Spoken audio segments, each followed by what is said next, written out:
আজকে বানাচ্ছি পাকা আমের মাখা সন্দেশ। তো পাকা আমের মাখা সন্দেশ করতে কোনো কিছু ঝামেলা নেই, কোনো কিছু বাটাবাটি কিছু করতে হবে না। ডাইরেক্ট পাকা আম থেকে মাখা সন্দেশটা কিভাবে করলাম সেই রেসিপিটা তোমাদের সাথে আমি শেয়ার করছি। তো আমাদের একদম গাছের টাটকা আম, ফ্রেশ আম থেকে এই মাখা সন্দেশটা করছি, পাকা আমের মাখা সন্দেশ। তো তোমরা প্রথম থেকে শেষ অবধি ভিডিওটা দেখার অনুরোধ রইল। ভালো লাগলে অবশ্যই একটা লাইক করো, কমেন্ট করো, সাবস্ক্রাইব করো। নমস্কার সবাইকে, কেমন আছো সবাই? আশা করি সবাই ভালো আছো। পাপি আঁকি নতুন ব্লগ ভিডিওতে স্বাগত। আমি কতগুলো পাকা আম নিয়ে নিয়েছি। এই দেখো আমাদের গাছের পাকা আম পড়েছিল, তো শেষের মাথায় আমগুলো মানে শেষ হয়ে এসছে। কি বলবো, এত সুন্দর ওই খামারের গাছের আমটা, মানে কি বলবো, মানে মুখে লেগেই থাকে। তো আমগুলো আর বেশি নেই, শেষ হয়ে মানে ঝড়ে সব পড়েই গেল পেকে পেকে। তো সবাইকে দেওয়া হয়েছে, খাওয়া হয়েছে। তো আর সেই টাইমটাই আমার শরীর খারাপ হয়ে গেছিলো। তো কিছু রেসিপি শেয়ার করতে পারিনি। তো দুই মানে একটা রেসিপি অন্তত শেয়ার করি পাকা আমের। তো কিভাবে করছি সেটাই দেখাচ্ছি। দেখতেই পেলে আমার শরীরটা একটু দুর্বল হয়ে গেছে, একটু শরীর খারাপ হয়ে গেছিলো। তো সেই জন্য কিছু করতেই পারিনি। তো এই দেখো, প্রথমে আমি দুধ নিয়ে নিলাম। দুধটা আগের থেকে জাল করা ছিল, অনেকটাই মানে ঘন করা আছে। তো কিছুটা এবারে আবার ঘন করে নেব। অল্প একটু দুধ দিয়েছি, তারপরে আবার একটু দুধ দিয়ে আবার ঘন করে নেব। তো এইভাবে দেখো আস্তে আস্তে করে মানে আঁচটা করে রেখে দেব। তারপরে আস্তে আস্তে নেড়ে দুধটাকে আমি একদম মেরে নেব, মানে একদম শুকিয়ে নেব। তো তোমরা দেখতে থাকো, তো আশা করি ভালো লাগবে। আর বাড়িতে একবার এইভাবে কোনো ঝুট ঝামেলা নেই, বাটাবাটি কিছু করার দরকার নেই, শুধুমাত্র দুধটা একটু ঘন করে কিভাবে এই মাখা সন্দেশটা করছি তোমরা দেখো। তোমরাও একবার করবে বাড়িতে এইভাবে। তো খেতে দুর্দান্ত স্বাদের হয়, কি বলবো, মুখে লেগেই আছে। দুধ ঘন হয়ে এসেছে, তারপর আমি আবার কিছুটা দুধ দিয়ে দিলাম, জাল করা দুধই আবার কিছুটা দিয়ে দিলাম। এইভাবে দিলে কি হবে বলো তো, ছোট করা হোক যাই হোক মানে পড়ে যাবে না, উতলে পড়ে যাবে না। সেই জন্য অল্প অল্প করে দিয়ে ঘন করে নিলে দেখবে সহজেই কাজটা হয়। আর আরেকটা জিনিস কি, রান্না করতে করতে এই রেসিপিগুলো করা ভালো, কারণ দুধ মারাটার জন্য একটু টাইম লাগে। তো বারবার না এসে যখন রান্না করা হয়, তো সেই সময়ে আমি দুধটা বসিয়ে দিয়েছি। একদিকে রান্নাও হচ্ছে দুপুরের, আর আমি এদিকে ঘন করে নিচ্ছি দুধটা। তারপরে মানে ছোট বাটির 1 বাটি মতন আমি আমুল দুধ দিলাম। তো আমুল দুধটা আমি লিকুইড মানে গরুর দুধ দিয়ে হালকা উষ্ণ গরম জলে আমি কিন্তু গুলিনি, বা গরুর দুধ দিয়ে উষ্ণ গরম দুধ দিয়ে গুলিনি।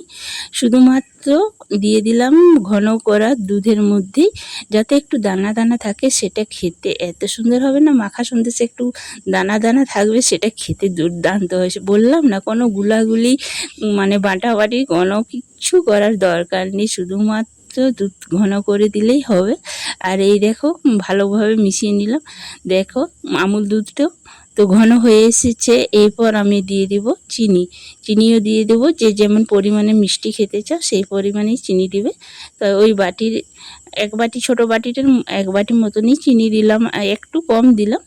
তো এই দেখো চিনি দিয়ে ভালো করে, চিনি দেওয়ার পরে কিন্তু অনেকটাই পাতলা হয়ে যাবে, অনেক ঘন হয়ে গেছে, একটু পাতলা হয়ে যাবে। তো দেখো তারপরে ভালো করে নেড়ে চেড়ে পাতলা করে নিচ্ছি আবার।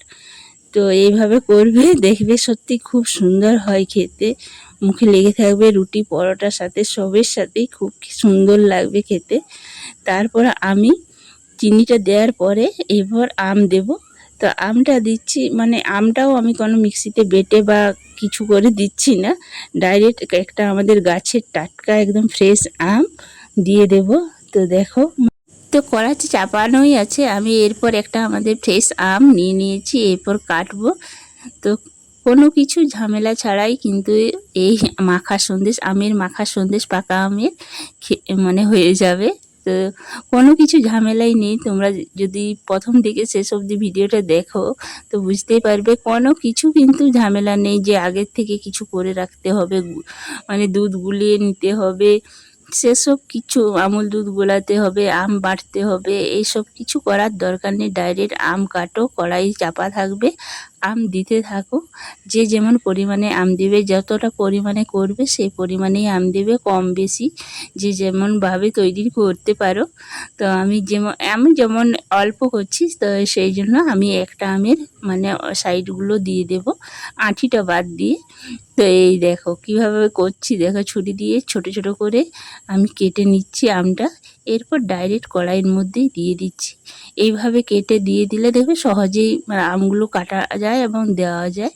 তো এইভাবে তোমরা ফুটিয়েও করতে পারো, ডাইরেক্ট মানে কেটে এইভাবে তুলে বেটে নিয়ে তারপরে গরম জল দিয়ে ফুটিয়ে। তো আমার কিছু করাই হলো না, শরীরটা এতটাই খারাপ ছিল, তোমাদের পরিবারে যেতেও পারিনি, মানে আর কাউকে মানে কিছু বলতেও পারিনি কমেন্ট করে। তো যাই হোক, এবার আবার তোমাদের পরিবারের সবার পরিবারে যাব, তো কেউ কিছু মনে করো না, শরীরটা খারাপ ছিল বলে কারো পরিবারে আমি এই 5-6 দিন ভালোভাবে যেতে পারিনি। অল্প একটু কারো কারো পরিবারে গেছি হয়তো, কিন্তু শরীরটা সত্যি অনেকটাই খারাপ ছিল, সেই জন্য ফোন মানে তুলে যে দেখবো সেটার ক্ষমতা ছিল না। তো দেখো কথা বলতে বলতে আমার আমগুলো কিন্তু কাটা হয়ে গেছে। আমগুলো বলছি, একটা আমি কাটছি, তারপরে আরেকটা সাইড দিয়ে দিলাম। তো এইভাবে দেখো কেটে দিয়ে দেওয়ার পরে একটু 1 মিনিটের মতো নেড়ে চেড়ে নিতে হবে, বেশি করে আর টাইম লাগবে না, আমার হয়েই এসছে। তো ভালো করে আমটা দিয়ে দিলাম, আর আমটা দেখছো, কালারটা দেখছো, দারুণ খেতে, মানে দারুণ দুর্দান্ত। এই গাছের আম সত্যিই খুব সুন্দর। সবাইকে অনেক আম হয়েছিল, সবাইকে অনেক আম দেওয়াও হয়েছে, খাওয়াও হয়েছে, কিন্তু রেসিপি করা হয়নি, বললাম না শরীরটা খারাপ ছিল সেই জন্য।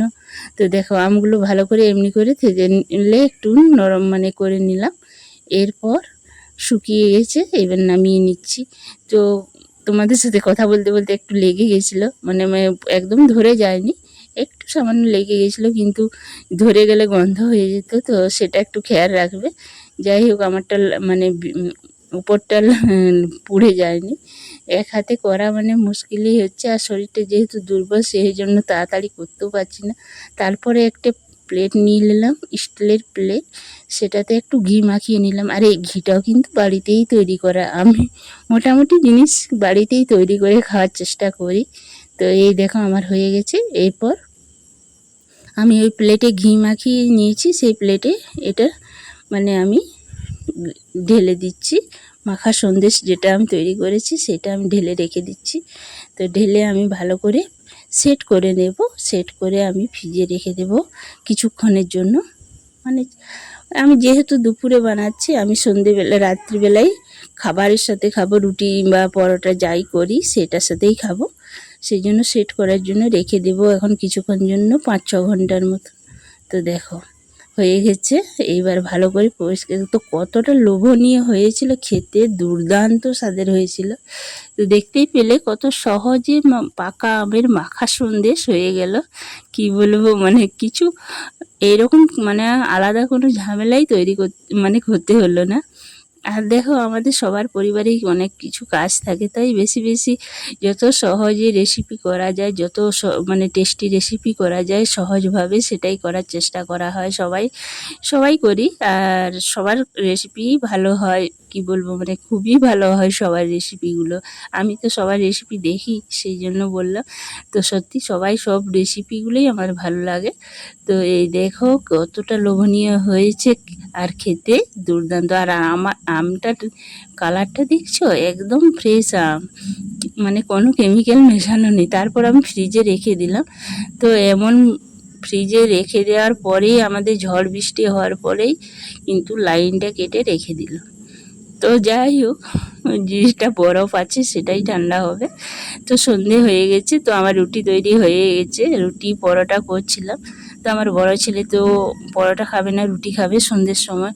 তো আমি রুটি করতে করতেই ও রুটি খাবে সেই জন্য বের করলাম, নইলে ভাবলাম যে একটু আবার সাজাবো তারপরে মানে দেব।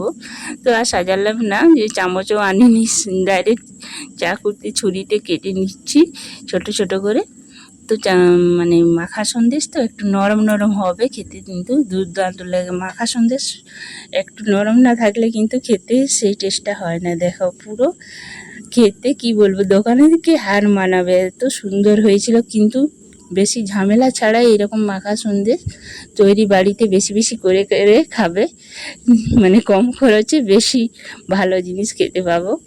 তো এই দেখো, দেখছো আমগুলোও কত সুন্দর আছে, দানা দানা দেখতে পাচ্ছ। তো এইবার রুটি দিয়ে আমার ছেলে খাবে, বড় ছেলে রুটি খাবে, ও তেলের জিনিস এতটা পছন্দ করে না। আর আমাদের জন্য পরোটা করেছি। তো দেখো কতটা লোভনীয় হয়েছে এই মাখা সন্দেশটা, তোমাদেরকে কি বলবো, আমার মুখে কিন্তু লেগেই আছে। তোমরা অবশ্যই অবশ্যই একবার বাড়িতে বানাবে। তো আমার বড় ছেলে খেয়ে নিচ্ছে, এখন টিফিন করছে ও, তো পরে আবার খাবে। তো এই দেখো প্রথমে দিলাম, বলছি খুব সুন্দর হয়েছে।